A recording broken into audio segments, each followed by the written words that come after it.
Hi hello welcome to Kiran TV news. Pawan Kalyan గారు ఒక మాట ఇచ్చారు అంటే అది ఆ మాట శాసనం కింద అయిపోవాల్సిందే. డెఫినెట్గా అది చాలా విత్ ఇన్ డేస్లోనే మనకి ఆ పని పూర్తయ్యేటువంటి ప్రణాళిక పవన్ కళ్యాణ్ గారు వేసుకున్న తర్వాత ఏదైనా మాట ఇస్తారనేది చాలా స్పష్టంగా చాలా సందర్భాల్లో మనకు తెలుసు. ఈరోజు పిఠాపురంలో కూడా అదే జరిగింది. మనకు తెలుసు రీసెంట్గా పిఠాపురానికి సంబంధించినటువంటి సమస్యలపై పవన్ కళ్యాణ్ గారు ఒక పబ్లిక్ మీటింగ్ పెట్టి ఒక బహిరంగ సభ పెట్టి నేను మీకు మాటిస్తున్నా 100 రోజుల్లో మీ సమస్య పరిష్కారానికి కృషి చేస్తా, దానికి తగ్గట్టుగా మిగతా ఏ డిపార్ట్మెంట్లకు సంబంధించినటువంటి పర్మిషన్స్ కావచ్చు, ఎలా చేస్తే బాగుంటుంది, ఏం చేస్తే బాగుంటుంది, ఎంత ఖర్చు అవుతుంది, దానికి ఎలా ఫండ్స్ క్రియేట్ చేసుకోవాలి, ఎలా తెచ్చుకోవాలి, కేంద్రం నుంచా రాష్ట్ర ప్రభుత్వం నుంచా, దానికి ఒక ప్లాన్ ఆఫ్ యాక్షన్ నేను సిద్ధం చేసుకోవడానికి నాకు ఒక టైం ఇవ్వండి అని చెప్పి ప్రజల్ని అడిగి టైం తీసుకుని ఆయన ఏం చేశారు అనేది మనం గతంలో చాలా సార్లు చూసాం. అయితే ఈ 100 రోజుల్లో ఆయన చేసినటువంటి దానికి ఒక్కసారి మనం చూడొచ్చు. ప్రణాళిక మత్స్యకారుల జీవనోపాధికి 100 రోజులు ప్రణాళిక సిద్ధం చేసుకున్నటువంటి పవన్ కళ్యాణ్ గారు తీర ప్రాంతంలో ప్రత్యేక రక్షణ చర్యలు, స్పీడ్ బోట్, స్కూబా డ్రైవింగ్ లో మత్స్యకార యువతకు శిక్షణ ద్వారా టూరిజం హాట్స్పాట్లు ఏర్పాటు చేయడం జరిగింది. Tamil Nadu, Kerala reef culture, coastal tourism పై అధ్యయనం చేసినటువంటి పరిస్థితి కనిపిస్తుంది. అలాగే కాకినాడ తీర ప్రాంతంలో ఉన్నటువంటి 50,000 పండుగప్ప పిల్లలను సముద్రంలోకి వదిలి దానికి ఎంపీ తంగెల ఉదయ్ గారు అలాగే 200 నాటికల్ మైళ్ళ వరకు వేటకు విస్తరణ చేసుకునేటువంటి అవకాశాన్ని పవన్ కళ్యాణ్ గారు కల్పించారు. అంతేకాకుండా 2 కోట్లతో విపత్తు నుంచి తీర ప్రాంత గ్రామాలను రక్షణకు మల్టీపర్పస్ కమ్యూనిటీ హాల్స్, అలాగే డిసెంబర్లో తమిళనాడు, కేరళ రాష్ట్రాల్లో మన మత్స్యకారులకు కృత్రిమ రీఫ్ కల్చర్ సందర్శనకు తీసుకువెళ్ళి వాళ్ళకి ట్రైనింగ్, అంటే అక్కడ ప్రాపర్గా ఎలా చేస్తే బాగుంటుంది, ఏం చేస్తే బాగుంటుంది, ఇవన్నీ కూడా పవన్ కళ్యాణ్ గారు ప్రణాళిక వేసుకున్నారు. ఇది ఒకసారి చూడొచ్చు. మత్స్యకారుల కోసం ఇచ్చినటువంటిది అంటే వాళ్ళని ఉపాధి, ఇది ఆఖరికి పండుగప్పలను తీసుకొచ్చి అక్కడ సముద్రంలో ఇవ్వటం ద్వారా వాళ్ళు చాలా దూరం వెళ్ళవలసి వస్తుంది, ఇక్కడ కాలుష్యం కావచ్చు ఇంకొకటి ఎక్కువ అయిపోయింది అని చెప్పడంతో ఆయన ఒక దాదాపు 200 మైళ్ళ వరకు కూడా వెళ్ళి మీరు వేట చేసుకునేటువంటి అవకాశాన్ని పవన్ కళ్యాణ్ గారు కల్పిస్తున్నారు. అంతేకాదు ఆ తీర ప్రాంత గోడ ఏదైతే ఉందో దానికి కూడా పరిష్కారానికి పవన్ కళ్యాణ్ గారు ఇప్పటికే కేంద్ర ప్రభుత్వంతో మాట్లాడారు.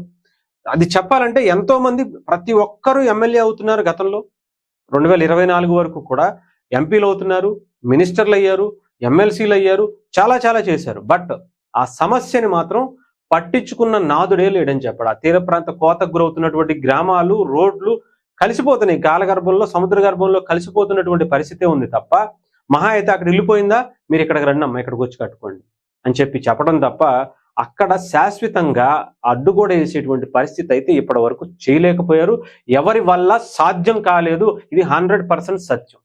కేవలం ఇది పవన్ కళ్యాణ్ గారు వచ్చిన తర్వాతే నాది బాధ్యత, నా టర్మ్లోనే మీకు అది పూర్తి చేపిస్తాను అని చెప్పి మాట ఇచ్చారు.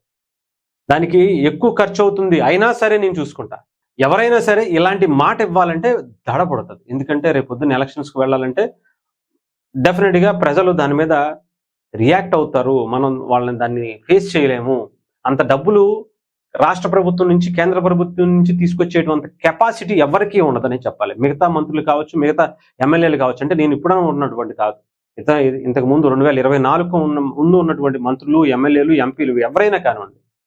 ఇక్కడ పవన్ కళ్యాణ్ గారు కాబట్టి ఆయన అడిగితే సార్ ఇది అని చెప్పేటువంటి అవకాశం ఉంటుంది. అది ఎక్కడి వరకు ఉంటే అవసరమైతే ప్రధానమంత్రి నరేంద్ర మోదీ గారి వరకు వెళ్ళి నా నియోజకవర్గంలో ఎలాంటి సమస్య ఉంది, నా నియోజకవర్గమే కాదు రాష్ట్రం అంతా కూడా ఎలాంటి సమస్య ఉంది, ఏదైతే మీరు గుజరాత్లో చేసుకుంటున్నారో అలాంటి పరిస్థితి మాకు కూడా కావాలి, ఆ తీర ప్రాంతాన్ని రక్షించుకోవాలి, అక్కడ ఉండేటువంటి కుటుంబాలకు ఒక రక్షణ గోడ నిర్మించాలి అని చెప్పి అడిగేటువంటి అవకాశం ఆయనకు మాత్రమే ఉంటుంది. జస్ట్ మీరు ఆలోచించండి, ఒక ఎంపీలు అడగలుగుతాడా? ఒకవేళ అడిగినా అంత ధైర్యంగా శాంక్షన్ చేయించుకునేటువంటి సత్తా ఉంటుందా? ఒక ఎమ్మెల్యేకి ఆ స్థాయి ఉంటుందంటారు? అక్కడ గనక నిజంగా వేరే ఎమ్మెల్యే, మీరు ఎవరైనా అనుకోండి, ఎవరిని తక్కువ చేస్తున్నాను కాదు, వాళ్ళ గతంలో చేయలేకపోయారు కాబట్టి ఇప్పుడు పవన్ కళ్యాణ్ గారు చేయగలుగుతున్నారు కాబట్టి చెప్తున్నారు. గతంలో ఏ ఎమ్మెల్యే అయినా సరే, మంత్రి అయినా సరే ఇలాంటి పరిస్థితి కనీసం దాని మీద చెయ్యాలి అనేటువంటి ఆలోచన అయినా చూసారా? లేదు. అది పవన్ కళ్యాణ్ గారు చేస్తున్నారు. అందుకే నేను అంటున్నాను కదా, పవన్ కళ్యాణ్ గారు అనే వ్యక్తి పిఠాపురానికి ఒక అదృష్టం. అలాంటి వ్యక్తిని గెలిపించుకున్నారు. ఆయన ఈరోజు ఏం చేస్తున్నారు అంటే ఇలాంటివి చేస్తారు. చాలా అద్భుతమైనటువంటి కార్యక్రమాలే.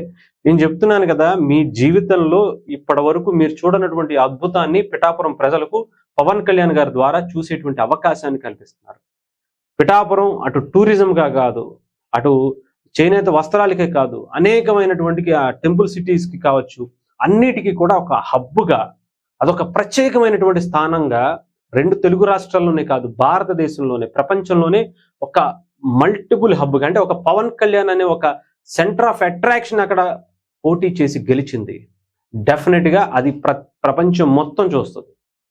ఆ ప్రపంచం మొత్తం ఇక్కడికి వచ్చి చూసేందుకంటే ఇది ఒక, అరే మనం ఒక మంచి ప్లేస్కి వెళ్ళాలి అంటే, కుప్పం ఎలా ఫీల్ అవుతామో, లేదంటే ఇంకొక అది మోదీ గారిది గుజరాత్ ఎలా ఫీల్ అయ్యామో, లేదంటే వారణాసి వెళ్ళాలని ఒక ఫీల్ అయితే, అక్కడ మోదీ గారు ఎలాంటి డెవలప్ చేయాలని చూశారో మనం చూడాలి అనుకుంటే ఎలా వెళ్తామో, అలాగా పిఠాపురాన్ని కూడా దేశం మొత్తం చూసేలా ఒక అద్భుతంగా ఒక గొప్ప నాయకుడు వచ్చి నిజాయితీగా వచ్చి ఒక నియోజకవర్గంలో గెలిస్తే ఎంత అద్భుతంగా తీర్చిదిద్దుతారో, ఒక ఎమ్మెల్యే నిజాయితీగా పనిచేస్తే, ఈ ఒక మంత్రి ఎంత నిజాయితీగా పనిచేస్తే ఎలా ఉంటుందో, ఈరోజు పిఠాపురాన్ని అలా చూసేటువంటి అవకాశం ఒక 1.5 yearలోనే చేసినటువంటి కార్యక్రమాలు చూడొచ్చు. దాదాపు 500 కోట్లకు పైగా ఇప్పటికే ఖర్చు పెట్టేశారు సంవత్సరన్నర 2 సంవత్సరాల్లోనే.